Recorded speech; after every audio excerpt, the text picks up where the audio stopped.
তোমাদের মতো হয়তো নাম জন। প্রথমত আমি সিসিডিএম এর ব্যাপারে বলবো, আমি ধন্যবাদ জানাই বিসিবিকে যে তারা আমাকে যোগ্য মনে করে এই পদে পদায়িত করেছেন। কাজ আসলে অনেক কাজ, একেবারেই গ্রাউন্ড লেভেল থেকে শুরু করতে হবে। আমি এই পদটাতে আগেও ছিলাম, এখন 2 বছর 3 বছর পরে আবার এই জায়গাটাতে আবার আসছি।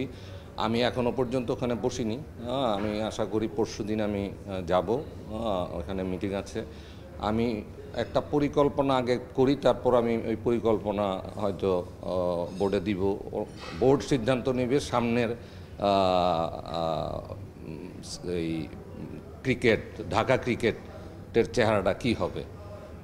আর আপনি বলেছেন নারায়ণগঞ্জের কথা, আমি নারায়ণগঞ্জের ছেলে হিসাবে আমার সাথে আজকে যারা ক্রীড়াঙ্গনের মানুষ, ফুটবল, ক্রিকেট, অ্যাথলেটস সবাই এখানে এসেছিল।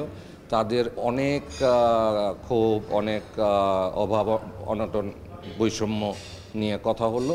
আমরা ওদেরকে 2টা কমিটি করে দিয়েছি। 2টা কমিটি, ওরা একটা রোডম্যাপ তৈরি করুক।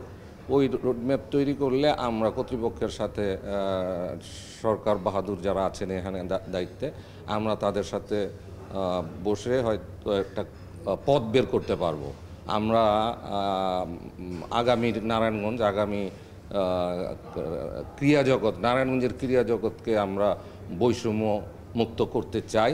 এবং এই যে আপনার আরেকটা প্রশ্ন, যে অনেক আলোচনা হচ্ছে, কাজের কাজ কিছু হচ্ছে না, যেই প্রশ্ন আপনি করেছেন, দেখেন একটু সময় দিতেই হবে। 15 বছর আপনারা অপেক্ষা করেছিলেন এই দিনের জন্য, এটা 15 দিনে হবে না। এটাকে রাষ্ট্র ঠিক করতে, বিভিন্ন বৈষম্যমূলক জায়গাগুলি ক্লিয়ার করতে, পরিষ্কার করতে একটু সময় তো লাগবেই। সেই সময়টা আশা করি আপনারা একটু ধৈর্য সহকারে দিবেন। আমরা আশা করি এখন যেই কারণেই আমরা এই জায়গাটায় এসেছি, আমরা এসেছি যারা বঞ্চিত ছিল, যারা কাজ করতে পারে না, যোগ্যতা থাকা পরেও যে সমস্ত খেলোয়াড়রা যোগ্যতা থাকাতেও সুযোগ পায়নি, আমরা তাদেরকে সুযোগ করে দেওয়ার জন্যই আসছি। এবং পাশাপাশি যে এই যে ক্রীড়া জগৎটা, পুরো ক্রীড়া জগৎটা যাতে বৈষম্য মুক্ত থাকুক, সেটা অনলি এই নারায়ণগঞ্জে না, আমরা সারা দেশব্যাপী এই আন্দোলনটা চালিয়ে যাব। আমি যেহেতু নারায়ণগঞ্জে এরকম একটা মানে সমস্যা যে আছে, এটা তো চোখের সামনের সমস্যা।